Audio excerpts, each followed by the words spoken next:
2 Samuel புத்தகம் 7ஆம் அதிகாரம் 8ஆம் வசனம் வாசிங்க. இப்போதும் நீ என் தாசனாகிய தாவீதை நோக்கி சேனைகளின் கர்த்தர் சொல்லுகிறது என்னவென்றால் நீ இஸ்ரவேல் என்கிற என் ஜனங்களுக்கு அதிபதியாய் இருக்கும்படி ஆடுகளின் பின்னே நடந்த உன்னை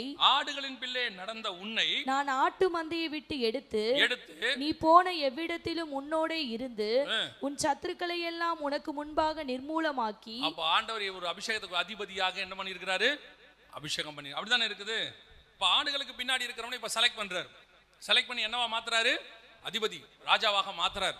ஆனா இப்பவும் ஆண்டவர் ஒரு வார்த்தை சொல்றாரு பாருங்க, வாசிங்க 14வது வசனம் வாசி. 2 சாமுவேல் 12:14 வாசிங்க. ஆனாலும் இந்த காரியத்தினாலே கர்த்தருடைய சத்துருக்கள் தூஷிக்க நீ காரணமாய் இருந்தபடியினால் கர்த்தருடைய சத்துருக்கள் தூஷிக்க நீ காரணமாய் இருந்தபடியால் உனக்கு பிறந்த பிள்ளை நிச்சயமாய் சாகும் என்று சொல்லி இப்ப என்ன நடந்துச்சு? பத்சேபால் விஷயம் நடந்துருச்சு, நம்ம எல்லாருக்கும் தெரியும். சோ அந்த உரியாவின் மனைவி காரியம் நடந்த உடனே கர்த்தர் இப்போ தாவீதை பார்த்து சொல்றாரு, நான் உன்னை ராஜாவா அபிஷேகம் பண்ணேன். அந்த வசனத்தை வாசிங்க. அதே 12ஆம் அதிகாரம் 7வது வசனம் வாசிங்க. 12:7. 2 சாமுவேல் 12:7. அப்பொழுது நாத்தான் தாவீதை நோக்கி, நீயே அந்த மனுஷன், இஸ்ரவேலின் தேவனாகிய கர்த்தர் சொல்லுகிறது என்னவென்றால் நான் உன்னை இஸ்ரவேலின் மேல் ராஜாவாக அபிஷேகம் பண்ணி சவுலை தள்ளிட்டு நான் உன்னை கொண்டாந்தேன். என்ன பண்ணிட்டேன்? உன்னை கொண்டாந்தேன். அவன் அபிஷேகத்தை எடுத்துட்டு அந்த அபிஷேகத்தை உங்ககிட்ட கொடுத்த ராஜாவா. இப்போ நீயோ வென்றால் என்ன பண்ணிட்ட? என் பார்வைக்கு பொல்லாப்பானதை செஞ்சது மட்டும் அல்ல, என் சத்துருக்கள் தூஷிக்கப்படத்தக்கதாக. இதைத்தான் சில நேரங்களில் நாம கொஞ்சம் தியானிக்கணும். நீங்க என்ன நினைக்கிறீங்க அப்படின்னா, சில பாவங்கள் செய்யும் போது இது யாருக்கும் தெரியாது அப்படின்னு நினைக்கிறீங்க. நம்ம கிட்ட 2 வகையான பாவம் இருக்கு. ஒரு பாவம் எல்லாருக்கும் முன்னாடி தெரிஞ்சிடும், எல்லாருக்கும் வெளியரங்கமாகிடும். இப்படி ஒரு பாவம் இருக்கு, மனுஷனுக்கு முன்பாக. இன்னொன்னு இருக்கு, யாருக்கும் தெரியாது அப்படின்னு செய்யற பாவம் இருக்கு. இந்த 2 பாவத்துல நாம எந்த பாவம் பரவாயில்லன்னு நினைப்போம்னா, யாருக்கும் தெரியாம இருக்கிறது பரவாயில்ல. எல்லாருக்கும் தெரிஞ்சாதான் நமக்கு என்னவாயிடும்? அவமானம் ஆயிடும், கேவலமா பேசிடுவாங்க. ஆனா ஒண்ணு நல்லா புரிஞ்சுக்கோங்க, யாருக்கும் தெரியாம செய்யற பாவம் தான் டேஞ்சர். யாருக்கும் தெரியாம செய்யற பாவம் டேஞ்சர்.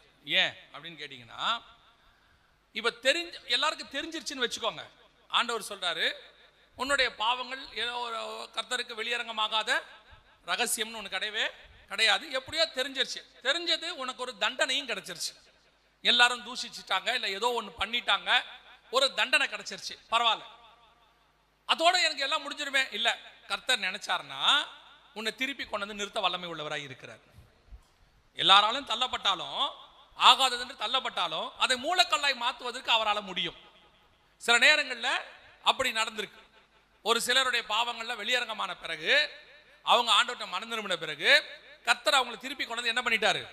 அந்த ஸ்தானத்தில் உட்கார வச்சுட்டாரு. உதாரணமா இப்ப நீங்க சிம்சோன் எடுத்துக்கோங்க. சிம்சோனுடைய பாவம் யாருக்கும் தெரியல. அவன் என்ன பண்ணிட்டாருன்னு கேட்டீங்கன்னா, நீங்க சிம்சோனுடைய பாவத்தை தெளிலால் பாவம்னு சொல்லுவீங்க. அதல்ல, சிம்சோனுடைய பாவம் என்னன்னு கேட்டீங்கன்னா, செத்த சிங்கத்துல இருந்து எடுத்து என்ன பண்றாரு? தேனை சாப்பிட்டாரு. ஆனா நசரேய விரதம் இருக்கிறவன் செத்த உடலை எதையாவது தொட்டா அவனுக்கு என்ன பண்ணணும்னு சொல்லி என்ன 6 சொல்லுது, அவனுடைய தலை என்ன செய்யப்பட வேண்டும்? மொட்டையடிக்கப்பட வேண்டும். தலை மொட்டையடிக்கப்பட்டுட்டு திருப்பி முடி வளர்ற வரைக்கும் அவன் என்ன செய்யணும்? வீட்டுக்குள்ளேயே இருக்கணும். இப்ப நல்லா கவனிச்சிங்கன்னா, இவர் செத்த சிங்கத்திடம் தேனை எடுத்துட்டாரு, சாப்பிட்டுட்டாரு, அப்பா அம்மா கிட்டையும் கொடுத்துட்டாரு.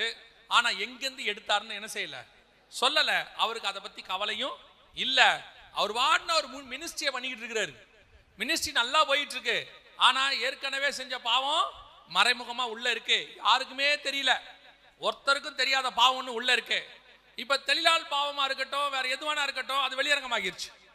ஆனா இது தெரியவே இல்லை. ஒரு நாள் வந்தது, சிம்சோனை பிடிச்சாங்க, கண்ணுல குருடாக்குனாங்க, தலையை என்ன செஞ்சாங்க? மொட்டையடிச்சுட்டு ஜெயில வச்சுட்டாங்க, சங்கிலி போட்டு கட்டிட்டாங்க. அதனாலதான் அந்த இடத்துல ஆண்டவர் தெளிவா ஒரு வசனத்தை எழுதுவாரு, மிக தெளிவா எழுதுவாரு. சிம்சோனின் முடி மீண்டும் வளர தொடங்கியது அப்படின்னு இருக்கும். இப்ப கர்த்தர் வந்து நியாயம் தீர்த்து முடிச்சிட்டார். கர்த்தர் என்ன பண்ணிட்டாரு? ஒரு நசரேய விரதம் இருக்கிறவனுக்கு தலைமுடி, அவனுடைய பாவத்துக்கு தலைமுடி மொட்டை அடிச்சாச்சுன்னா கொண்டு போய் வீட்டுக்குள்ள வச்சிடணும். தலைமுடி முளைக்கிற வரைக்கும் வெளியே வரக்கூடாதுன்னு இருக்கு. அங்க வீட்டுல வைக்கிறதுக்கு பதிலா ஜெயில வச்சுட்டாரு. உள்ள வச்சாச்சு. முடி முளைக்கிற வரைக்கும் அவன் எங்க இருந்தான்? ஜெயில தான் இருந்தான். அதான் வசனம் சொல்லுது, முளைக்க தொடங்கியது. சோ அவன் பண்ண தப்புக்கான காரியம் என்னவாயிருச்சு? வேலை முடிஞ்சிருச்சு. ஆனால் சில நேரத்துல மறைமுகமாய் செய்யற பாவம் இருக்குல்ல, யாருக்கும் தெரியாது இல்ல. இந்த மாதிரி கர்த்தர் ஒரு பழி வாங்குவார், ஒரு பழி ஒன்று வாங்குவார். அது ரொம்ப கஷ்டம். அது நியாயப்பிரமாணம் அல்லது சுயாதீன பிரமாணம் எல்லாத்துலயும் இருக்கு. அப்போ ஆண்டவர் சொல்லக்கூடியது, இப்ப தாவீதோடைய பிரச்சனை என்ன? பாவம் செஞ்சாச்சு. இப்ப அபிஷேகம் பெற்றவன் பாவம் செய்யறான். அபிஷேகம் பெற்றவன் அந்த அபிஷேகத்தை வச்சிருக்கும் போது பாவம் செய்யறான். நான் சவுல தள்ளிட்டு தான் உன்னை கொண்டாந்தேன், உனக்கு ஒரு விசேஷத்தை அபிஷேகம் கொடுத்தேன். ஆனால் இப்ப செஞ்ச உடனே கர்த்தர் சொல்லக்கூடியதான காரியம் என்ன? அதுல சூப்பரா ஒரு வார்த்தை சொல்றாரு பாருங்க, வாசிங்க 13வது வசனம், 2 சாமுவேல் 12:13 வாசிங்க. அப்பொழுது தாவீது நாத்தானிடத்தில், நான் கர்த்தருக்கு விரோதமாய் பாவம் செய்தேன் என்றான். நாத்தான் தாவீதை நோக்கி, நீ சாகாதபடிக்கு கர்த்தர் உன் பாவம் நீங்க செய்தார். நீ சாகாதபடிக்கு கர்த்தர் உன் பாவம் நீங்க செய்தார். கர்த்தர் உன் பாவம் நீங்க செய்தார்.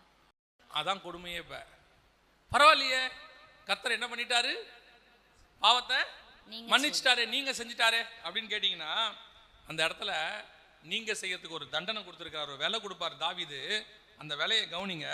12ஆம் அதிகாரத்துல 14வது வசனம் வாசிங்க. ஆனாலும் இந்த காரியத்தினாலே கர்த்தருடைய சத்துருக்கள் தூஷிக்க நீ காரணமா இருந்தபடியினால். அந்த சத்துருக்கள் தூஷிக்க காரணம்னா என்ன? அதான் முக்கியம். இப்ப தாவீது யாருக்கும் தெரியாம பத்சேபாள்கிட்ட ஒரு தப்பு நடந்துருச்சு, யாருக்கும் தெரியல. இப்ப வெளியரங்கம் ஆயிடுச்சுன்னா தண்டனை முடிஞ்சிருச்சு. ஆனா இப்ப தாவீது செஞ்சது யாருக்கும் தெரியல. இப்ப கர்த்தர் சொல்றாரு, சத்துருக்கள் தூஷிக்க அப்படின்னா என்ன அர்த்தம்? இவர் செஞ்சது யாருக்குமே தெரியாது. நாத்தான் தீர்க்கதரிசிக்கே கர்த்தர் தான் சொன்னாரு. அப்படி இருக்கும்போது சத்துருக்கள் தூஷிக்கனா என்ன அர்த்தம்னா, கர்த்தருக்கு சத்ரு ஒரே ஒரு ஆள் தான் இருக்கான். யாரு கர்த்தருக்கு சத்ரு? பிசாசு. அவன் என்ன பண்ணுவான் தெரியுமா? சகோதரர்களை இரவும் பகலும் குற்றப்படுத்துகிறவன், அவன் தூஷிக்கிறவன். அவன் நேரா போவான் ஆண்டவர்கிட்ட, ஆண்டவரே நீங்க அபிஷேகம் பண்ணி ஒருத்தனை வச்சிருக்கீங்கல்ல, இந்த அவனை பாருங்க, அவன் என்ன வேலை பண்ணியிருக்கான் பாருங்க. இந்த கேள்விக்கு கர்த்தர் என்ன பதில் சொல்லுவாரு? நான் கேட்கறது உங்களுக்கு புரியுதா? சில நேரங்களில் பிள்ளைகள் தப்பு பண்ண உடனே பெற்றோர் சர்ச்சுக்கு வர மாட்டாங்க, பார்த்துருக்கீங்களா? பெற்றோர் என்ன பண்ண மாட்டாங்க? தப்பு பண்ணது பிள்ளைகள் தானே, ஏன் பெற்றோர் சர்ச்சுக்கு வர மாட்டேங்கிறாங்க? போனால் என்ன பண்ணுவாங்க? எல்லாரும் என்னை பார்த்து கேட்பாங்க, என்ன உன் பையன் இப்படி பண்ணிட்டானாமே, என்ன உன் பொண்ணு இப்படி பண்ணிருச்சாமே அப்படின்னு கேட்குற அந்த கேள்விக்கு பதில் சொல்ல முடியாம வெக்கப்பட்டுக்கிட்டு கூனி குறுகி அவங்க எங்க வர மாட்டாங்க? சர்ச்சுக்கே வர மாட்டாங்க. எப்படி ஃபேஸ் பண்றது இந்த ஜனங்களை? நமக்கு ஒரு சபைக்குள்ள இருக்கிற ஒரு 50 பேருக்கு ஒரு உண்மை தெரிந்தால் ஃபேஸ் பண்ண முடியலையே, பிசாசு வந்து கேட்கிறான் ஆண்டவரை பார்த்து. என்ன பண்ணுவான்? என்ன உங்க ஆளு, நீங்க அபிஷேகம் பண்ணாலு, என் ஜனத்தின் மேல் ராஜாவா இருக்குன்னு சொல்லி நீங்க சொன்னீங்க, சவுல தள்ளிட்டு கொண்டாந்தீங்க, என் இருதயத்துக்கு ஏற்றவனாய் கண்டேன்னு சொன்னீங்க, என் மன விருப்பத்தின்படி எல்லாம் செய்வான்னு சொன்னீங்க, இப்ப என்ன இப்படி ஆயி போச்சு, இப்ப என்ன பண்ணலாம் இவனை அப்படின்னு. பல நேரங்களிலே நாம எப்படி கூனி குறுகிறோமோ அதை விட துக்கம் ஆண்டவருக்கு வரும். பிசாசு தூஷிக்கிறவன், இரவும் பகலும் சகோதரை குற்றப்படுத்துகிறவன். நாம் பாவம் செய்யும் போது அவங்க பார்க்கறாங்களா பார்க்கலையாங்கிறத விட என் கூட நின்று ஒருத்தன் பார்த்துக்கிட்டு இருக்கான். அது தனி அறைக்குள்ள செய்யறியா இல்ல உன் சிந்தனைக்குள்ள உட்கார்ந்துக்கிட்டு உன் போன்ல செய்யறியா, அது ஆண்டவருக்கு தெரியும். சில நேரங்கள்ல நமக்கு ஏன் அந்த பயம் வருது தெரியுமா? ஏன் அந்த பயம் வருது? யாருக்கும் தெரியாம தானே பாவம் செய்யறோம், செஞ்சுட்டு போயிட்டோம். ஏன் அப்புறம் உனக்குள்ள ஒரு உணர்வு வருது? ஆவியானவர் உன்னை உணர்த்துகிறார். பாவத்தை குறித்தும் நீதியை குறித்தும் நியாய தீர்ப்பை குறித்தும் கண்டித்து உணர்த்துகிறார். என்ன உணர்த்துறாரு? நீ எக்கேடு கட்டால போன உடவு என்னால முடியாது, நீ பரலோகத்துக்கு வரணும், ஆனா நீ பரலோகத்துக்கு வர முடியாத நிலைமைக்கு போயிட்ட. இந்த பாரு ஒருத்தன் குற்றப்படுத்தி நிக்கிறான். யோசுவா என்கிற பிரதான ஆசாரியனை குறித்து சகரியாவின் புஸ்தகம் சொல்லுது. சகரியாவின் புஸ்தகத்துல யோசுவாவை குறித்து வாசிக்கிறோம். வாசிக்கும் பொழுது அந்த ஆசாரியனை கொண்டு நிறுத்துறாங்க. நிறுத்தும் போது இன்னொரு பக்கத்துல நின்று பிசாசு என்ன பண்ணானா? குற்றம் சாட்டினான்னு இருக்கு. நல்லா கவனிச்சுக்கொள்ளுங்க. இவன் பிரதான ஆசாரியன். யார் தெரியுமா? இந்த யோசுவா. இவன் தான் அந்த தேவாலயத்தை, ஆகாய் புஸ்தகத்துல தேவாலயம் கட்டினாங்கல்ல, செருபாபேல் 2வது தேவாலயம். கர்த்தர் விசேஷமா அபிஷேகம் பண்ண 3 பேர். ஒன்னு யூதாவின் மனுஷனாகிய செருபாபேல், இன்னொன்னு யோசுவா ஆசாரியன், பிரதான ஆசாரியன், இன்னொன்னு ஞான இருதயம் உள்ள ஸ்திரீகள். 3 பேர் ஆண்டவர் அபிஷேகம் பண்ணுவார். அதுல மிக முக்கியமான அபிஷேகம் பெற்றவன் தான் இவன். இவன் வந்து நிக்கிறான். நிக்கும் போது அவனுக்கு பக்கத்துல வந்து யார் நிக்கிறா? சாத்தான் விரோதம் செய்ய, குற்றப்படுத்துறதுக்கு. ஆனா இதுவே இப்படி யோசிச்சு பாருங்க, யோபுவை பத்தி பேச ஆரம்பிக்கும் போது எவ்வளவு தைரியமா பேசுறாரு ஆண்டவர். உத்தமனும் சன்மார்க்கனும் நீதிமானும், எவ்வளவு சந்தோஷம் இருக்கும் அவருக்கு. இப்ப இவனை பத்தி பேசும்போது எப்படி இருக்கும்? நீ அவனை பத்தி பேசாத, அவன் ஆசாரியன் தான், அவன் கர்த்தரால் அபிஷேகம் பண்ணப்பட்டவன், அவனுக்கு புது ட்ரெஸ்ஸை நான் போட்டுக்கிறேன். இந்த கான்வர்சேஷனுக்கு டிஃபரன்ஸ் இருக்குல்ல, அதைத்தான் சொல்ல வரேன். நாம ஒரு பாவம் செய்யும் போது என்ன தோணணும்னா, யாரும் பார்க்கலன்னு தோணக்கூடாது, என் பக்கத்துல நின்று ஒருத்தன் பார்த்துக்கிட்டு இருக்கான்னு தோணணும். வரும் பலகீனம் வரும். நான் எப்பவுமே சொல்வேன், என்ன வச்சுதான் சொல்வேன். ஆண்டவர் பல நேரங்களில் எனக்கு உணர்த்துறத சொல்வேன். ஒரு மாம்சத்தில் இருக்கிற வரைக்கும் பவுல் சொல்றாரு, ரோமர் 7லையும் 8லையும் 7ஆம் அதிகாரம் 8ஆம் அதிகாரத்தில் பவுல் சொல்றாரு, இந்த மாம்சத்துக்குள்ள இந்த ஆத்மாவானது, சிருஷ்டியானது ஏகமாய் தவிக்கிறது. ஏன்னா இது பலகீனம். உள்ள இருக்கிறது ஆத்மா நித்தியம், ரெண்டும் சேர்ந்து போராடுது ஆப்போசிட்டா. அப்போ அந்த மாதிரி தான் நிறைய பேருடைய லைஃப்ல இருக்கு. மாம்சம் என்ன செய்யுது? போராடுது. அப்பெல்லாம் ஆண்டவர் சொல்வாரு, நீ எதனால பாவம் செய்யற தெரியுமா? யாரும் பார்க்கலங்கிறதுனால பாவம் செய்யற. இப்படி யோசி. எப்பவும் உன்னை ஒருத்தன் பார்த்துக்கிட்டே நிற்கிறான். இன்னொன்று, உன் தூதன், உன்னை காப்பாத்துக்கிற தூதன் என்ன பண்ணுவான்? உன் பக்கத்திலே நிற்பான். இவ்வளோ பேர் உன்னை பக்கத்தில் நிற்கிறாங்கன்னு நினைச்சா உனக்கு என்ன வராது? நீங்கள் சர்ச்சில் ஒரு 10 பேர் இருந்தால் கண்டிப்பாக கோபமாக பேச மாட்டீங்க, அப்படி தானே? யாராவது சர்ச்சில் காலை மிதிச்சிட்டா நீங்கள் என்ன பண்ணுவீங்க? யாரோ ஒருத்தர் சிஸ்டரோ பிரதரோ காலை மிதிச்சிட்டாரு, என்ன பண்ணுவீங்க? இருக்கட்டும், பிரைஸ் லார்ட், அல்லேலூயா, சோத்திரம், பரவாயில்ல, பார்த்துப்போங்க சிஸ்டர், சோத்திரம். ஓகே, பஸ்ஸில் காலை மிதிச்சிட்டா என்ன பண்ணுவீங்க? என்ன பண்ணுவீங்க? இங்கே விட்டுட்டோம்ல, சர்ச்சில் ஒருத்தரை மன்னிச்சு இதை சேர்த்து அவனை திட்டிடுவோம், மொத்தமாக தீந்தான் அவன் அதோட. இப்போ நமக்கு என்னன்னா, இது சர்ச்சு, எல்லாரும் பார்க்குறாங்க, அங்கே யாரும் இல்லை, போட்டு தள்ளிடுவோம் அப்படின்னு. இப்போ யோசிச்சு பாருங்க, அங்கேயே 4 பாஸ்டர் நிற்கிறாருன்னு வச்சுக்கோங்க. நீங்கள் போகும்போதே உங்கள் பாஸ்டர் நிற்கிறாரு, இன்னும் 2 பாஸ்டர் நிற்கிறாங்க, வாங்க பிரதர், பிரைஸ் தி லார்ட். அப்போ ஒருத்தர் மிதிக்கிறான், என்ன பண்ணுவீங்க? ஆட்டோமேட்டிக்காக இருக்கட்டும் பிரதர், பிரைஸ் தி லார்ட். ஏன்? எங்கள் பாஸ்டர் இருக்கிறாரு, இல்லைன்னா நான் வேற மாதிரி இருப்பேன். அப்போ நம்மை அறியாமலேயே நமக்கு வேண்டப்பட்டவர்கள், முக்கியமானவர்கள் இருந்தால் நம்முடைய ஆவிக்குரிய குணம் என்ன ஆகுது? தானா வெளிப்படுது. எப்போ பாவம் வெளிப்படுது? என்னை சுத்தி பார்க்க யாரும் இல்லைங்கிறது ஒரு பிளஸ் பாயிண்டாக பார்க்கப்படுகிறது. ஆனா உன் பக்கத்துல நின்று உன்னை குற்றப்படுத்துறதுக்கு ஒருத்தன் பார்த்துக்கிட்டே இருக்கான். அவன் பாவம் செய்யவும் தூண்டுவான். அந்த பாவத்தை நீ செஞ்ச பிறகு உன்னை பத்தி போட்டும் கொடுப்பான். ஏன்னா ரெண்டகம் பண்ணுதல் பிசாசுடைய வேலை. உன்னை பாவம் செய்யறது தூண்டுறதும் அவன் தான், அதை செஞ்சுட்டினா உன்னை போய் போட்டு கொடுக்கறதும் அவன் தான். இப்போ பார்த்தா தாவீதோடைய காரியங்கள் நடக்குது. சத்துருக்கள் தூஷிக்கத்தக்கதாக எல்லாரும் எதிரிலும் இப்படி பண்ணிட்டே, யாரும் பார்க்கலையேன்னு தாவீது உடனே, யார் பார்த்தா? யாருக்கு தெரியும்? யாருக்கும் தெரியாது, உங்களுக்கு தான் தெரியும். மிஞ்சி போச்சுன்னா யோவாபுக்கு தெரியும், வேற யாருக்கும் தெரியாது. நீங்க பூடி அப்படியே நாத்தான் தீர்க்கதரிசி, யார்ட்டையும் சொல்லிடாதீங்க ப்ளீஸ் அப்படின்னு கேட்கல, விழுந்தான் காலில், நானே அந்த மனுஷன், ஆமா நான் தான் பாவம் செய்தேன். இப்போ சொல்லிட்டு அவர் சொல்லுவாரு, நீ என் சத்துருக்களுக்கு தூஷிக்க முடியாது. அந்த வசனத்தை திருப்பி வாசிங்க பாப்போம். கர்த்தருடைய சத்துருக்கள் தூஷிக்க நீ காரணமா இருந்தபடியினால் உனக்கு பிறந்த பிள்ளை நிச்சயமாய் சாகும் என்று சொல்லி நாத்தான் தன் வீட்டுக்கு போய்விட்டான். வேற வழியே இல்ல, அதுக்கு ஒரு பெயின் இருக்கு, அதுக்கு ஒரு விலை இருக்கு. அந்த விலை கொடுக்கப்பட்டிருக்கிறது. அந்த விலை என்ன பண்ணப்பட்டிருக்கு? கொடுக்கப்பட்டிருக்கு. ஆண்டவர் சொல்வாரு, நீ சாகாதபடி. அப்படிதானே இருக்கு. அதுக்கு முந்தின வசனம் என்ன இருக்கு? நீ சாகாதபடி. ஆனா உனக்கு பதிலா வேற யாரோ செத்து இருக்காங்கன்னு அர்த்தம். உன்னை நீ அபிஷேகம் பெற்றவன், சரி உன்னை விட்டுட்டேன், ஆனா நிச்சயமா உன் பிள்ளை சாகும். வேற வழியே இல்லை. ஏன்னா சத்துருக்கள் என்ன பண்ணிட்டு இருக்காங்க உட்காந்து. இப்ப தாவீதுக்கு என்னங்க தண்டனை அப்படின்னு கேட்டா, என்ன தண்டனை சொல்றது? தாவீது நியாயப்பிரமாணத்தின்படி வாழ்றவன், என் கற்பனைகளையும் என் கட்டளைகளையும் அவன் கை கொள்ளுகிறான்னு பைபிள் சொல்லுது. தாவீதுக்கு என்ன பேர் இருக்கு? என் கட்டளைகளையும் கற்பனைகளையும். இதெல்லாம் தாவீதுக்கு பிறகு நடக்கிற சம்பவம், சாலமோன் காலத்துக்கு பிறகு நடக்கிற சம்பவம். கர்த்தர் சொல்றாரு, தாவீது எப்படிப்பட்டவன்? என் கட்டளைகளையும் என் கற்பனைகளையும் கை கொள்ளுகிறவன். அப்ப தாவீதை பத்தி திருப்பி சொல்லும் போதெல்லாம் ஒரு வார்த்தை சொல்லிக்கிட்டே இருக்கிறார். என்ன வார்த்தை? என் கட்டளைகளையும். அந்த தாவீது தான் இப்ப தப்பு பண்ணிட்டு இருக்கிறார். அந்த தாவீது என்ன பண்ணியிருக்கிறாரு? நியாயப்பிரமாணத்தின்படி பெரிய தப்பு, நியாயப்பிரமாணத்தின்படி. இப்போ ஆண்டவர் சொல்றாரு, தாவீது உன்னை பத்தி எனக்கு பெரிய எதிர்பார்ப்பு இருக்கு. உன்னை பத்தி எனக்கு என்ன இருக்கு? பெரிய எதிர்பார்ப்பு. ஏன்னா நீ விசேஷித்த அபிஷேகம் பெற்றவன். உன்னை ஆடுகளுக்கு பின்ன அலைஞ்சிருந்த உன்னைதான் கொண்டாந்து என்னவா மாத்தி இருக்கிறேன்? அந்த அபிஷேகத்துக்குரிய ராஜாவா மாத்தி இருக்கிறேன். அந்த அபிஷேகத்தில் இருக்கிற நீ இப்படிப்பட்ட காரியத்தை என்ன பண்ணியிருக்க கூடாது? யாருக்கும் தெரியாம செஞ்சிடலான்னு சொல்லி செஞ்சிருக்க கூடாது. யாருக்கும் தெரியாதுன்னு நினைச்சிருக்க கூடாது. நீ அப்பேற்பட்டவன் அல்ல. இப்ப வேற வழி இல்லை. அதுக்குரிய தண்டனை என்ன செய்யும்? கண்டிப்பாய் உண்டு. அதுக்குரிய தண்டனை கண்டிப்பாய் உண்டு. இப்போ புதிய ஏற்பாட்டு காலம். இப்போ ஒரு வார்த்தை சொல்லுவாங்க எல்லாரும், புதிய ஏற்பாட்டு காலம், இப்ப நியாயப்பிரமாணம் கிடையாதுங்க, அதெல்லாம் பழைய நியாயப்பிரமாணம், கர்த்தர் தண்டிப்பாரு. அப்போ இப்ப நம்ம பாவம் செஞ்சுட்டா கர்த்தர் என்ன பண்ணிடுவாரு? இப்ப நம்ம பாவம் செஞ்சா கர்த்தர் என்ன பண்ணிடுவாரு? எபிரேயர் 10:26-27 சத்தியத்தை அறியும் அறிவை அடைந்த பின்பு நாம் மனப்பூர்வமாய் பாவம் செய்கிறவர்களாய் இருந்தால், அதாவது எல்லாம் தெரிஞ்சு ரட்சிக்கப்பட்ட பிறகு நாம் மனப்பூர்வமாய் பாவம் செய்கிறவர்களாய் இருந்தால், பாவங்களின் நிமித்தம் செலுத்தத்தக்க வேறொரு பலி இனி இராமல் நியாய தீர்ப்பு வருமென்று பயத்தோட எதிர்பார்க்குதலும். அப்ப என்ன பயம் இருக்கு? இப்ப நியாய தீர்ப்பு. இப்ப செஞ்ச தப்புக்கு என்ன உண்டு? நியாய தீர்ப்பு உண்டு.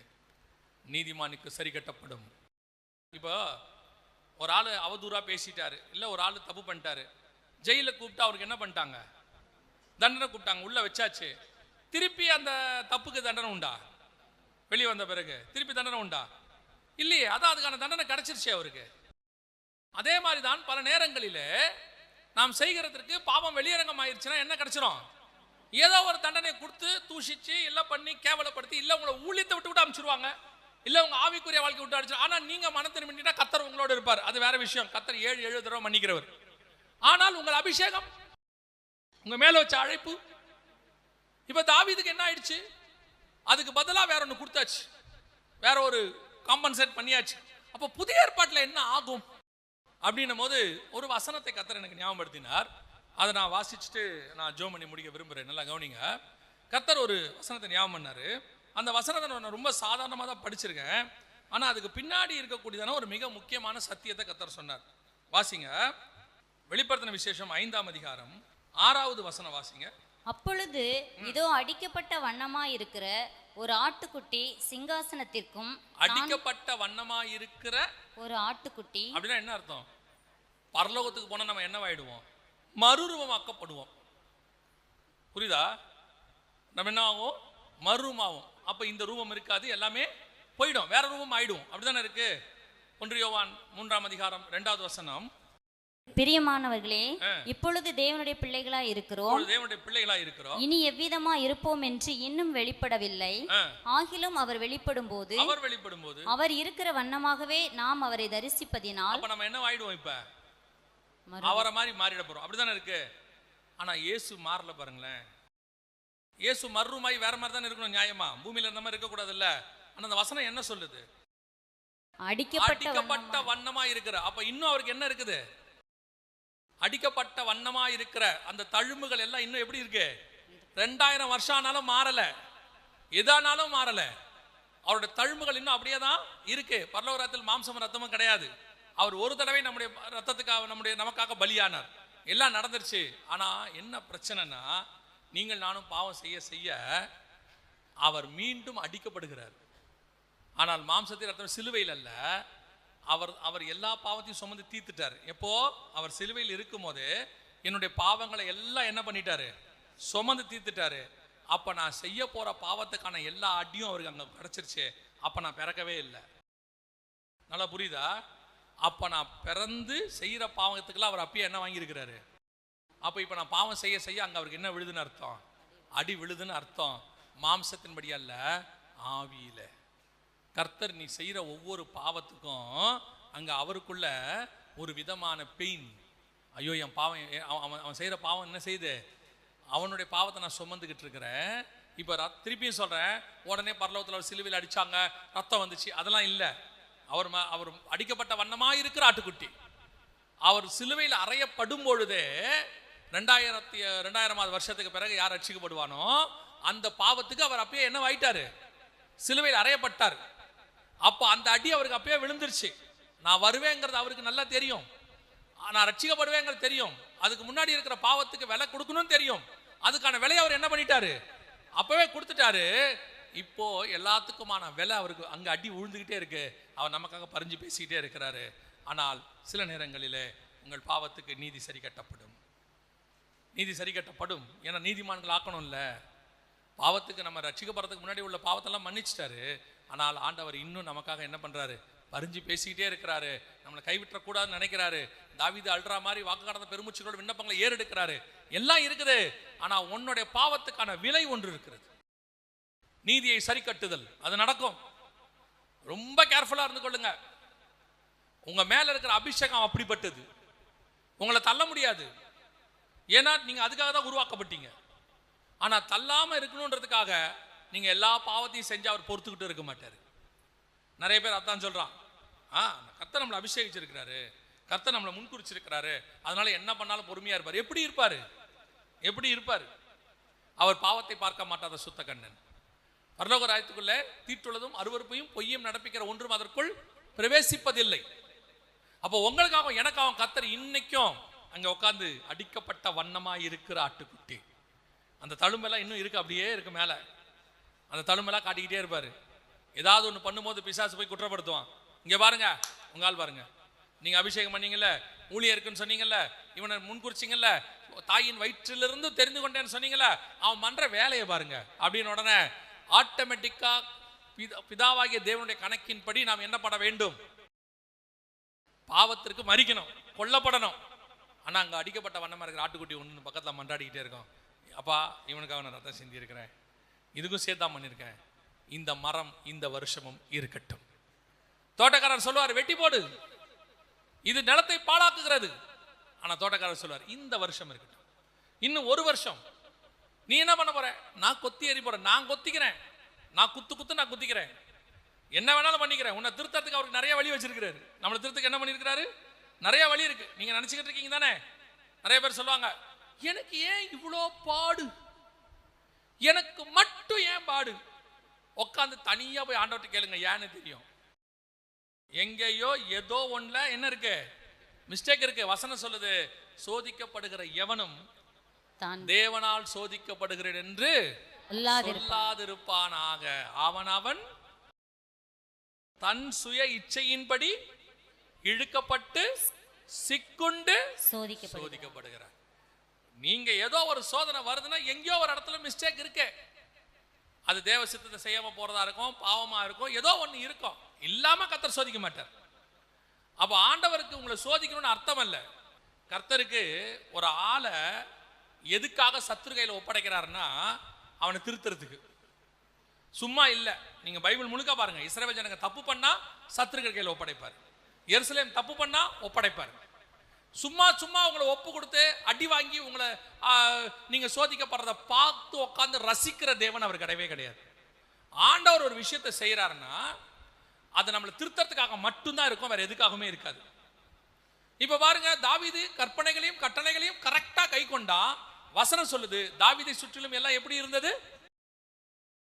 இளைப்பாற பண்ணினார். எல்லாம் அமைதியா இருக்கு, சூப்பரா இருக்கு. ஆனா இப்ப சாலமோன் தேவனை விட்டு போயிட்டாரு. 1 ராஜாக்கள் புஸ்தகம் 11 வாசிங்க, 11-14 வாசிங்க. கர்த்தர் ஏதோமியனாகிய ஆதாத் என்னும் ஒரு விரோதியை சாலமோனுக்கு எழுப்பினார். 23. எலியாதாவின் குமாரனாகிய ரேசோன் என்னும் வேறொரு விரோதியை தேவன் எழுப்பினார். 26. சேரேதா ஊரில் உள்ள எப்ராஹிம் மனுஷனாகிய நேபாத்தின் குமாரன் எரோபெயாம் என்னும் சாலமோனின் ஊழியக்காரனும் ராஜாவுக்கு விரோதமாய் கையெடுத்தான். எல்லாம் விரோதமாயிடுச்சு பாருங்க. கர்த்தர் உன் கூட இருந்தாருன்னா எல்லாம் இளைப்பாறுதல். கர்த்தர் சொல்லபடி செஞ்சீங்கன்னா எல்லாம் இளைப்பாறுதல். ஏன்னா உங்க அபிஷேகம் அப்படிப்பட்டது. ஆனா அபிஷேகத்தை வச்சுக்கிட்டு சாலமோன் ஸ்திரீகளினாலே, திருமணம் பண்ணவர்களாலேயே நாசமா போய் வசனம் சொல்லுது. கர்த்தர் பார்த்துட்டு சாலமோன்ட்ட சொல்லிட்டாரு, நீ உங்க அப்பா மாதிரி இல்ல, நீ கை கொள்ளல, உன் ராஜ்யபாரம் போச்சு, உன் அபிஷேகம் போச்சுன்னு சொல்லிட்டாரு. உன் அபிஷேகம் என்ன ஆயிடுச்சு? போயிடுச்சு. அபிஷேகம் போன உடனே வசனம் சொல்லுது, எல்லா பக்கமும் விரோதிகள் எழும்பிட்டாங்க, எதிரிகள் எழும்பிட்டாங்க. ஒரு காரியத்தை சொல்லிட்டு நான் முடிக்கிறேன், கவனிங்க.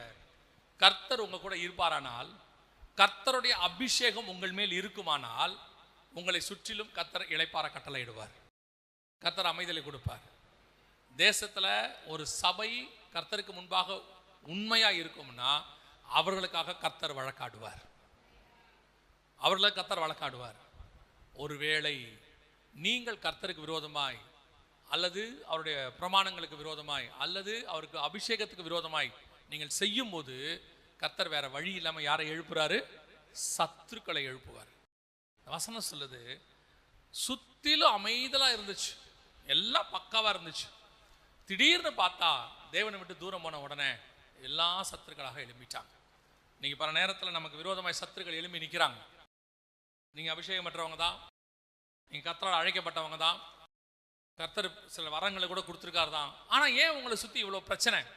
நீங்க கேட்குறீங்கல்ல, என்னை சுத்தி வெறும் பிரச்சனையா இருக்குதே, எதனால பிரச்சனை? எந்த பக்கத்தினால பிரச்சனை? ஏன் தெரியுமா?